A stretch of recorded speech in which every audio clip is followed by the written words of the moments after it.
Hey, I'm Brian from the Wild Coast Outpost.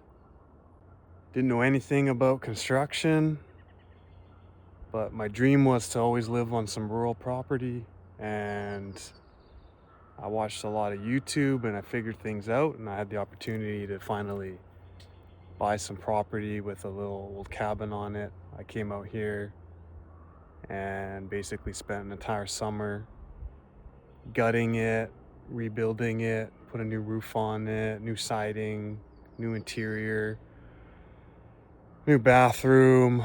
Oh man, it didn't have power. There was an old shallow well back over here, but didn't have any water in it. I came in and set up some rainwater collection, solar panels, and off-grid battery system, and that's been working pretty good. We use some cellular internet out here, and I got the wood stove for heat, so we keep it pretty nice and cozy, and what more could you ask for? All right, I'll show you around.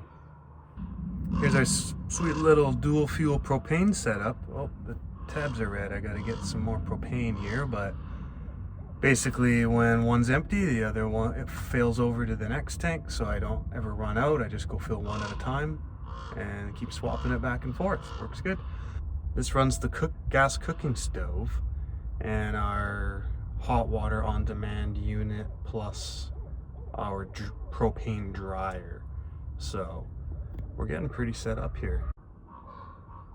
And here's our little rainwater system. We come off of both gutters, off the roof there, come down into a double barrel, straight into a little filter I kind of DIY'd. It's just some aluminum screen. There's another one in the bottom here, and that's raised up a little bit so it collects some sediment, overflows into here. We have our first flush diverter, which also catches some of the heavier stuff, and then it overflows out here into our tank. So we have 2,000-liter IBC totes in here. We get a lot of rain, so it handles quite well, except for in the middle of the summer. I'll just go to my neighbors. I have a little bladder for my truck that I can go fill some water up and transfer it in. That works pretty good. And then I've got a little overflow here, so we can kind of don't have to shut things off, just let it keep running. It keeps raining and flushing through, and it's great. And then we come down here and we've got our little pump box. Basically got just a little Amazon $200 pump, I think it was, routed into a little pressure tank there, which is only a liter, but that smooths out the water flow really nicely. And of course, insulated and heat trace everything. We had some pretty cold temperatures. This was getting pretty cold and frozen. I put one of these little remote temperature monitors in here, and heat trace is pretty good. You can run that off grid. It doesn't consume a lot of wattage. It's not too bad.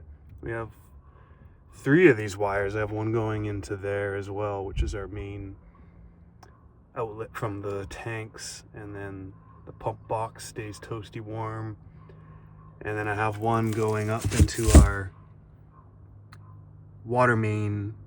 3/4 inch goes up into here through this culvert, which is all insulated, and there's a little interior 2-inch pipe that runs through, so I have some heat trace running down that as well. There's the water main that comes up, and then I have this plumbed in temporarily because I'm going to put some inline water filters in there shortly, just to keep some of the sediment out of our lines, which would be nice. Then we have a couple solar panels mounted over here, just because this is the best solar spot. Charge at about just over 600-700 watts with full sun. And this is our little power box here.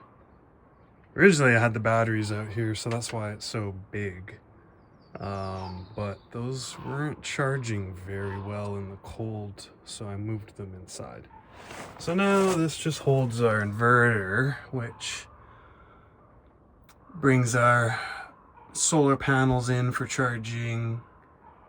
Yellow wire is our generator in, and then the black wire, big black wires are 120 volts out, which goes into our panel.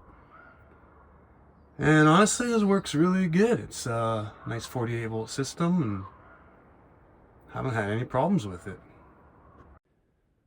And this is our little battery setup inside here. We've got, I think this is 4.8 kilowatts. Pretty much handles everything. We run our washer and dryer off of this. It runs our pump, water pump, and there's our hot water on demand. And yeah, everything just runs into our nice little panel. And then of course our little cheapo generator. This thing's been running solid, no problems. You don't need too much to charge with. This is a 3000 watt, but I mean, yeah, you could probably just use a 2000 watt, it'd be fine. Then you've got the entryway here, got a living room. There's Aspen, all nice and cozy. All vaulted, open up top. Got our wood stove and chimney, keeping everything nice and warm. I even run this TV and YouTube and any streaming services off this. Got our kitchen set up, just a mini fridge for now.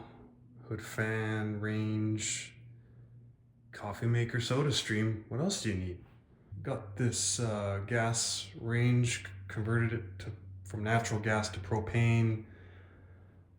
Got that used. Little mini fridge. It's our water setup. We go to our neighbors and we get well water from him for drinking and using that for cooking. So rest of it's rainwater for showering, washing dishes. That works well. Then we got our bathroom here. Come on in and we've got our shower, washing machine. We can run that straight off the solar panels when we got full sun. That's great. Then we got our beams and posts up here. Got this cedar railing installed. Still not sure what to do with the balusters and stuff. If anyone has some ideas, let me know. Then you come up here, we got our plywood stairs. You know, I just sanded them all down and coated them to keep them okay for now. We'll figure some more stuff out later, but yeah. Come on upstairs here, we'll show you the loft.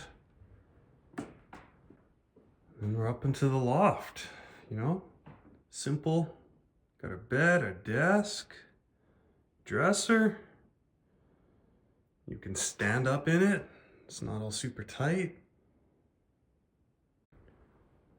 Oh, we got our nice safety railings up here too. Didn't have those for the longest time. But did I fall off? Not even once. Well, that's the tour of my place. I hope you enjoyed watching, and if you have any questions or comments, you know, feel free to write them below, and we'll get into some more stuff soon. See you next time.